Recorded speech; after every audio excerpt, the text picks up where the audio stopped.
Hi everyone, Don Willimon here from Spruce City Wildlife Association in Prince George. Wanted to do a kind of a quick update on salmon and the Big Bar landslide. Thought it fitting to talk about salmon on the banks of the Salmon River behind me. So just to refresh, this spring there was a landslide on the Fraser River by Big Bar, and it blocked natural fish passage and had a catastrophic effect on this year's spring and then subsequently fall returns for spawning salmon, particularly for us here in the Upper Fraser. So a couple of things to that. We have seen historical averages where there was lots of salmon out through the Upper Fraser watershed. Those numbers have continued to decline significantly to the point where they are critical or conservation risk in a lot of those streams.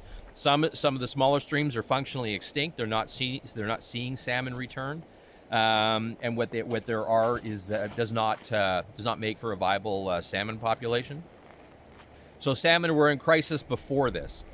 The landslide happens, and that has a significant effect, limiting the amount of fish that can come back upstream. Now, there was a lot of resources and money, and people put a lot of effort in trying to get as many fish as possible over the landslide. And that number's probably somewhere around 250,000 fish that probably between helicopter and trucks and other mechanisms got moved above the landslide, which is great, but only about 3% of those fish managed to make it to their natal stream. So that doesn't leave a whole lot of fish to spread out through all of these waterways to spawn and hopefully create a significant returning body of fish 4 or 5 years from now.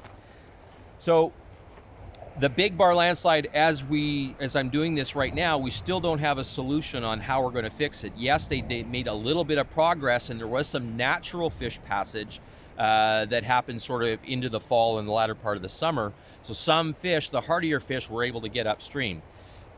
If we move into the spring and we do not get that blockage removed, we are looking at virtually a replay of the exact same crisis that we're in right now. And salmon stocks throughout British Columbia, particularly in the Fraser waterway, are reeling right now, and we can't afford to have another misstep. So what we need is a real solution. And to date, I don't know that we've agreed on one as a province. So there is cooperation between a number of levels of government and First Nations, and lots of people are involved looking at the problem, but it doesn't appear that we have an effective solution. What I can tell you is you can see there's snow on the ground, and the rivers are starting to freeze up. And the best bet of effecting some kind of a repair is probably going to happen, throughout December to the end of February, where we have a little bit more frozen waterway and a chance to do work, whether it's dynamiting or removing the blockage, however they want to do it. It's better to work in those circumstances before the spring freshet, before the spring returns start. So we need some kind of a solution. Now, another thing I wanted to draw attention to is while all of that was going on, there was an anticipated sockeye return that was supposed to happen of about 5 million sockeye. Only 600,000 sockeye made that return. You expected 5 million, only 600,000 came back, and there's no specific reason that's been offered for why that is. Where the fish went, what are the circumstances, what happened that caused that population change? Are they returning? Are the salmon still there? All of those questions are still unanswered. It was addressed briefly, and then it kind of slid to the side as everybody was focused more on how many fish we could get above. Well, they did manage to get, a couple of 100,000 fish above, but there were hundreds of thousands of fish that didn't survive. Salmon are a valuable part of our ecosystem, all throughout the Fraser and all of the waterways that they populate. And for me, I'm not even an angler. I have no vested interest for myself personally, but whether you catch them or you just want to know that they're there. For me, I just know that it is a resource that needs to be there, and I want to know that they're in these rivers just like you do. So what we need is for you to make sure that you're leaning into your MPs and your MLAs and you're saying, hey, listen, salmon is a valuable resource. It needs to be on our landscape.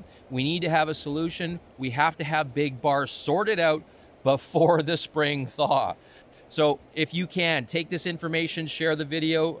If you have any questions, you can contact us at Spruce City Wildlife Association. There's a number of other wildlife and fishing groups and angling groups and things like Pacific Salmon Foundation. There's lots of resources for you to get information if you want some more, but feel free to reach out to us on our Facebook page or find us online. Thanks very much for your time. Salmon needs your help. Share the video or share the information. Have a great day. Thanks.